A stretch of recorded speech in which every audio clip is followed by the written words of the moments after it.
The diary lay open on the battered wooden table, its pages yellowed and fragile, dust motes dancing in the weak afternoon light filtering through the library's grimy windows.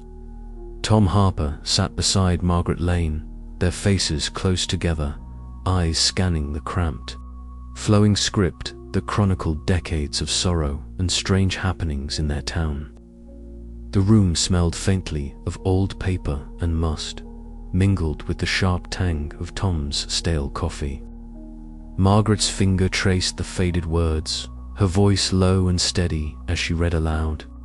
And again, the voices returned on the wind, a lament carried by the static that filled the nights. Families torn asunder, grief piling upon grief, the shadow growing with each farewell. Tom's gaze flicked to the radio perched on the shelf nearby.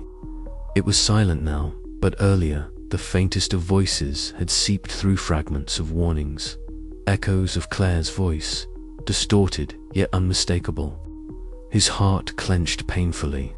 "It's like history repeating itself," Margaret murmured, eyes darkening. The entries mentioned disappearances, sudden deaths, and a presence felt but unseen. Every time the grief in the town swells, so too does this entity. Tom swallowed hard, memories swirling like a storm in his mind. Claire's pale face, the hospital's sterile white walls, the helplessness clawing at his chest as her breath grew shallow. He'd told himself it was over, done. But now, the diaries suggested otherwise. This was no random haunting. It was a curse, fed by the sorrow that gripped them all. He closed his eyes briefly, the room falling away as Claire's voice whispered through the static in his mind. "Tom, beware. It feeds on what you cannot let go." Margaret's voice brought him back. "There's more here," she said, flipping the page. "Listen to this. The hollow grows stronger with every tear shed, every silent prayer unanswered. To break the cycle, one must face the shadow and stop the mourning from consuming the living." Tom's fingers clenched into fists. The weight of it pressed down on him, heavier than any grief. He had to act, but the fear of losing himself to the same darkness was overwhelming. That evening, alone in his dim living room, Tom sat with the radio crackling softly beside him. The voices came through again, layered, fragmented, a chorus of mourning that gnawed at the edges of his sanity. Among them, Claire's voice surfaced, tender and fractured, pulling him back to their last days together. "Remember the light," she urged, her tone urgent yet distant. His mind flooded with images of her frailty, the slow ebbing of life that no doctor could halt. The guilt of survival burned fiercely. Was his obsession with the voices a bridge or a trap? Days passed in a haze of research and restless nights. Margaret and Tom continued their work, uncovering entries that traced the entity's influence back through generations. Each tragedy echoed the last lost breeding loss, the hollow presence growing stronger with each broken heart. One late afternoon, Margaret read aloud a particularly harrowing passage. On the night the last light died, the town fell silent but for the radio's mournful song, a dirge for souls lost and those yet to come. Her voice trembled, eyes flicking nervously to the window as shadows stretched longer. Tom felt a chill settle deep in his bones. The diary was more than history. It was a warning, a map of sorrow he had to navigate. That night, standing by his window, Tom looked out over the town cloaked in darkness. The silence was suffocating, broken only by the faint crackle of the radio. The voices whispered like ghosts in the wind, a painful reminder of what had been lost and what was at stake. He steeled himself, the ache in his chest mingling with a fragile hope. The cycle could be broken. He had to believe it. For Claire, for the town, for himself. But as the static swelled once more, carrying voices both familiar and unknown, Tom knew the path ahead would test the limits of his courage and sanity. The hollow presence was not yet done. His journey into the heart of grief and darkness was only just beginning. "Claire," Tom whispered into the silence, "I'm coming for you." The radio hummed in response, a faint crackle riding the edge of the night, and in that fragile moment, the line between the living and the dead blurred once again. The frequencies hummed louder than ever now, a chaotic storm of static and fragmented voices that seemed to claw at the edges of sanity. In the dim corners of his living room, Tom Harper sat surrounded by his arsenal of radios, each one a portal to the spectral voices that haunted the town. His fingers trembled as he adjusted the dials, desperate to isolate the faintest whisper of Claire's voice among the growing cacophony. The air was thick with a suffocating tension, as if the very atmosphere had been charged with unseen electricity. Outside, the town was unraveling. Reports flooded in, neighbors hearing faint cries and warnings through their radios. Strangers crossing the streets with haunted eyes, whispers spreading like wildfire in the cold night air. The collective paranoia was palpable. At the heart of it all, Tom felt the crushing weight of his obsession pressing down on him, threatening to consume the fragile threads that still connected him to the living. Eli Jacobs, once a dismissive voice on the local airwaves, had undergone a profound transformation. The skeptical glint in his eyes had been replaced by a resolute intensity. At the radio station, Eli meticulously flipped switches and scrutinized equipment, his every movement betraying a man preparing for battle against an enemy unseen but deeply felt. His voice, once light and mocking, now carried a steady reassurance as he worked alongside Tom to decipher the maddening transmissions. "It's like the static itself is alive," Eli remarked one evening, eyes fixed on the oscillating waves on the screen. "It's feeding off the fear, the grief. We need to be ready." Margaret Lane, the ever-steady librarian, had become a vital anchor in the storm. In the quiet sanctuary of the library, she sifted through brittle documents and faded photographs, her brow furrowed with concern. Tom recounted the recent surge in voices, the spreading dread that gripped their neighbors, and the mounting evidence of something ancient stirring beneath the town's surface.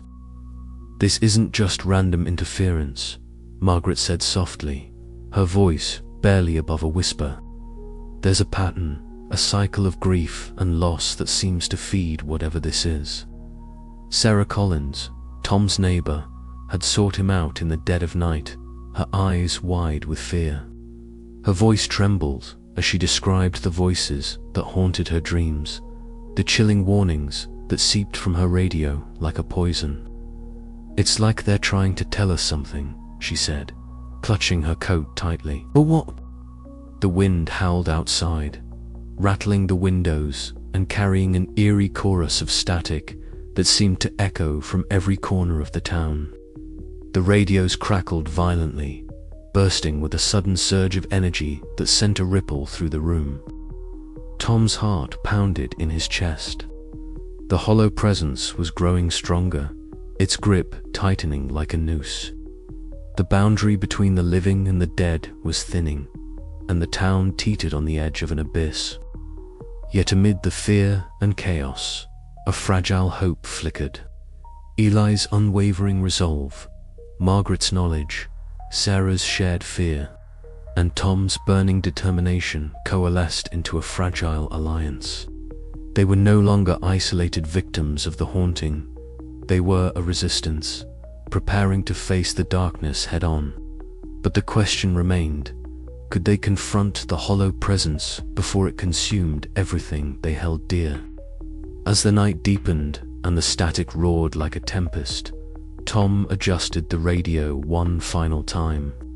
Through the dissonant waves, a familiar, fractured voice whispered his name, Claire's voice, clear and urgent, a beacon in the encroaching night. And with it came the chilling promise of confrontation, where past and present, life and death, would collide in a storm of fear and desperate hope. The battle was coming, and Tom Harper would have to face it alone or not at all. The night had fallen heavy and dark, the sky roiling with thick, angry clouds that blotted out the stars. I stood by the window, my breath fogging the glass as torrents of rain hammered the streets below. Thunder rolled like the growl of some ancient beast, shaking the very bones of the town. Inside my small living room, the radio sputtered and hissed, the static swelling with the storm's fury. Then, through the crackling interference, a voice broke, through a voice I thought I'd never hear again. Claire, her words were fragmented, broken by bursts of static, but unmistakable. Tom, the boundary, it's breaking. Darkness comes. The urgency in her tone was a stark contrast to the gentle warmth I remembered. Every syllable struck me like a cold blade, cutting through the fog of grief that had long enveloped me. I gripped the windowsill, knuckles white, as the radio's volume seemed to swell in tandem with the storm outside. It was as if the tempest was a conductor, orchestrating the spectral symphony that now filled the airwaves.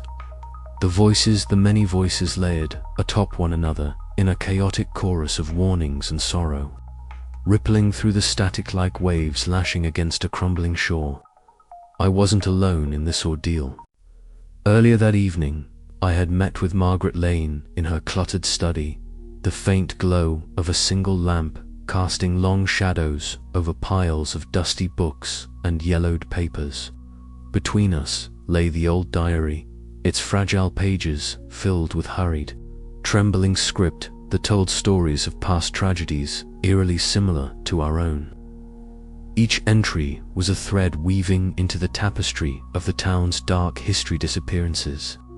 Madness, grief feeding an unseen force. Margaret's calm demeanor belied the storm brewing in her eyes. "This isn't just coincidence," she said softly, tracing a finger along a passage. "The broadcasts, the disappearances, they're part of a cycle, Tom. And whatever it is feeding off our sorrow, it's growing stronger." Her words settled heavily in the room, mingling with the distant rumble of thunder. I nodded, feeling the weight of responsibility press down on me like the oppressive humidity outside.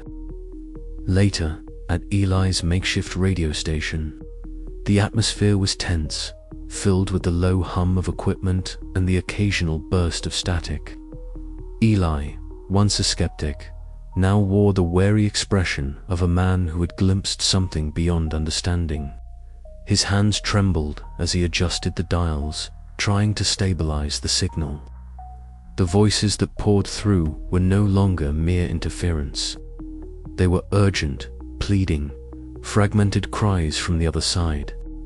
"This isn't just noise anymore," Eli muttered, eyes fixed on the oscillating waveforms. "It's a warning." Returning home, I sat alone, the storm's howl a constant backdrop to the voices swirling in my mind. The radio's buzz was relentless, but amidst the chaos, Claire's voice emerged again clearer, more insistent. "Prepare, Tom. The night will tear the veil apart.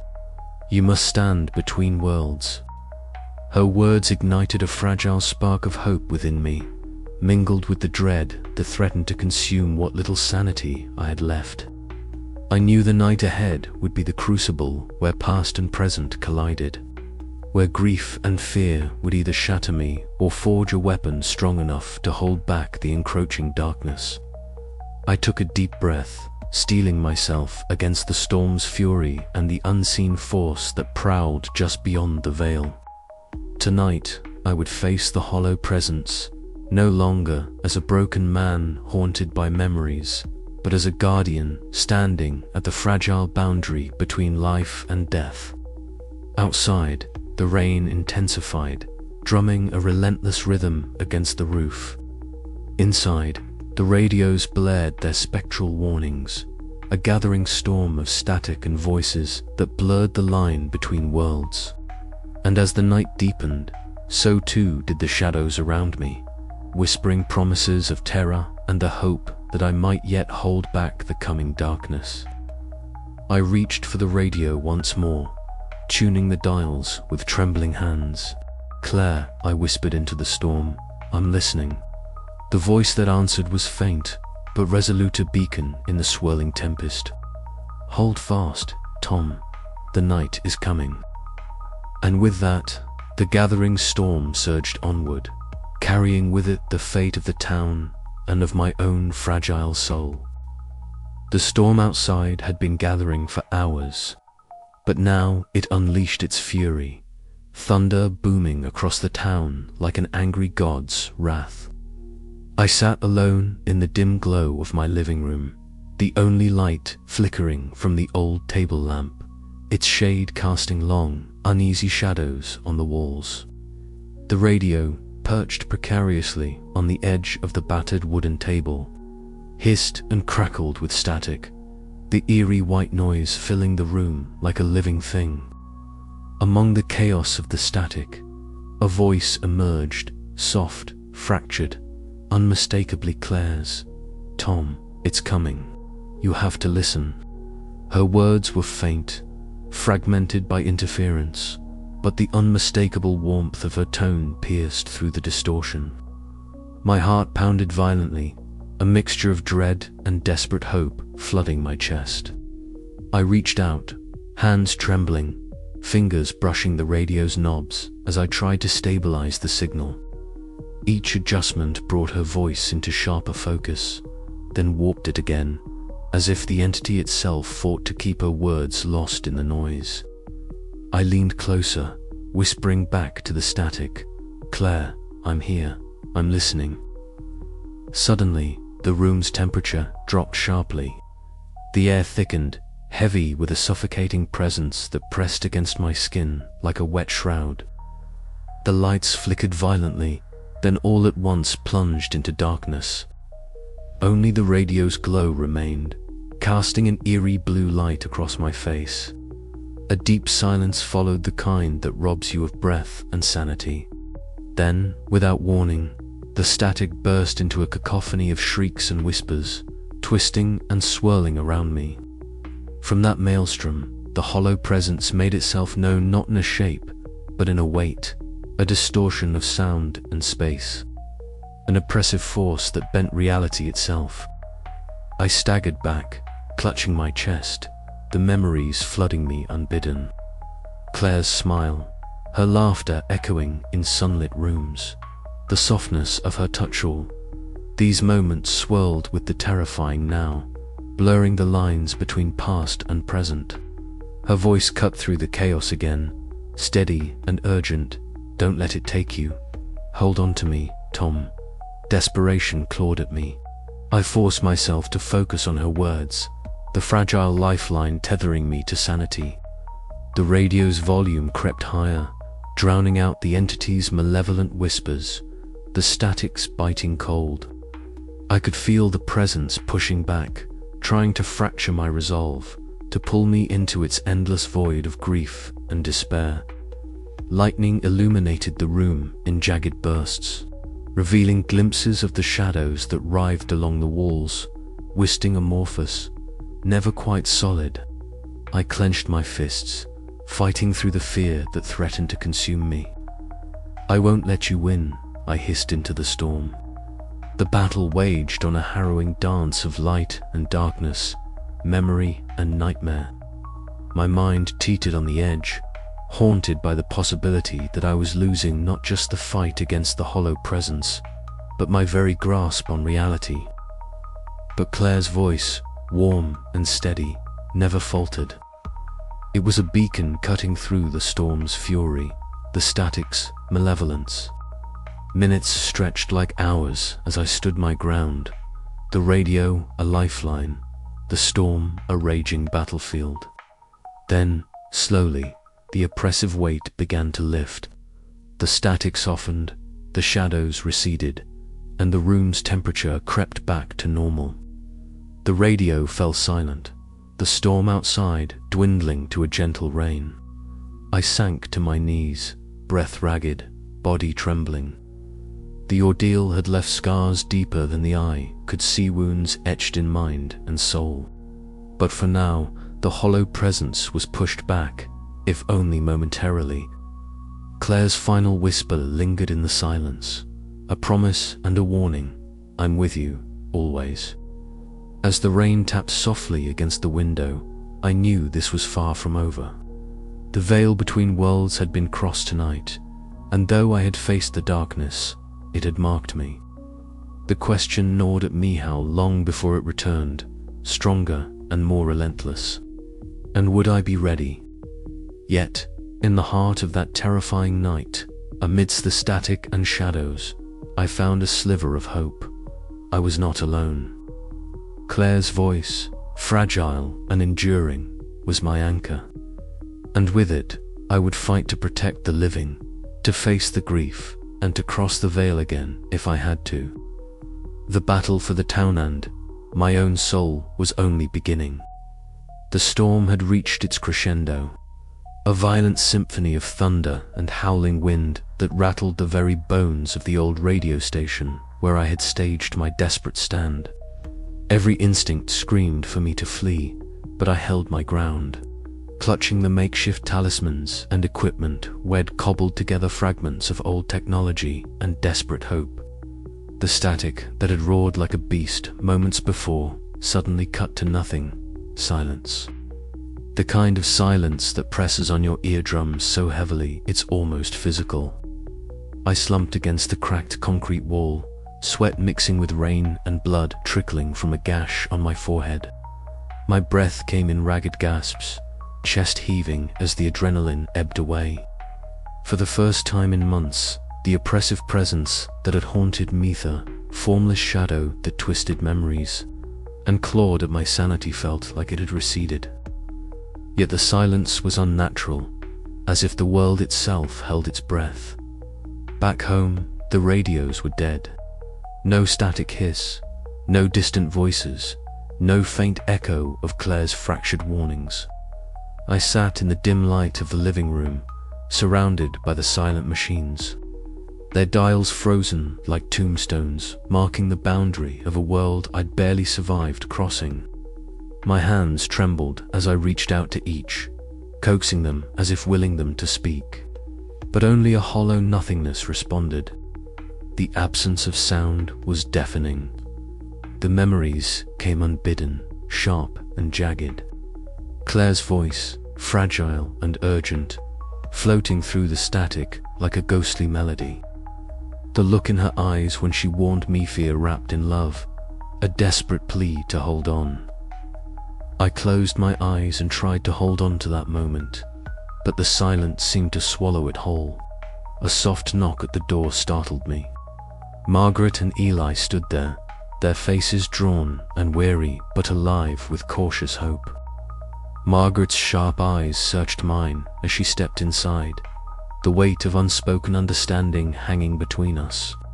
Eli, once the skeptic, now an uneasy believer, carried the same haunted look that had settled over me. We spoke in low tones, recounting the battle with the hollow presence, piecing together the fragmented truths we'd uncovered. The town outside lay silent. The storm passed, but the air still thick with tension. It was as if the world itself waited for the next move, the next ripple in a pond still trembling from a stone's throw. Night deepened, and I found myself alone once more, staring out the window into the darkness beyond. The silence pressed in around me, and for a fleeting moment, the shadows seemed to pulse, alive with a presence I couldn't see but could feel. I shivered, the memory of Claire's voice whispering just beyond reach, a haunting refrain that promised this was not the end. Had I truly pushed the hollow presence back, or had I merely silenced its voice for a time? The question gnawed at the edges of my mind as exhaustion claimed me, dragging me into a restless sleep haunted by echoes of static and shadow. In the quiet aftermath, the town seemed to breathe again, tentative and fragile. But beneath the surface, the weight of grief and fear lingered. A reminder that the boundary between life and death remained thin and perilous. And as the radios sat silent, I knew that some voices never truly fade. They wait, patient and eternal, in the hollow spaces between worlds. The night stretched on, and in that fragile silence, I faced the truth I had long avoided. The battle was over, but the war had only just begun. Outside, the wind whispered through the trees, carrying with it the faintest hint of statica, reminder that the hollow presence was not gone, only waiting, and I would be ready.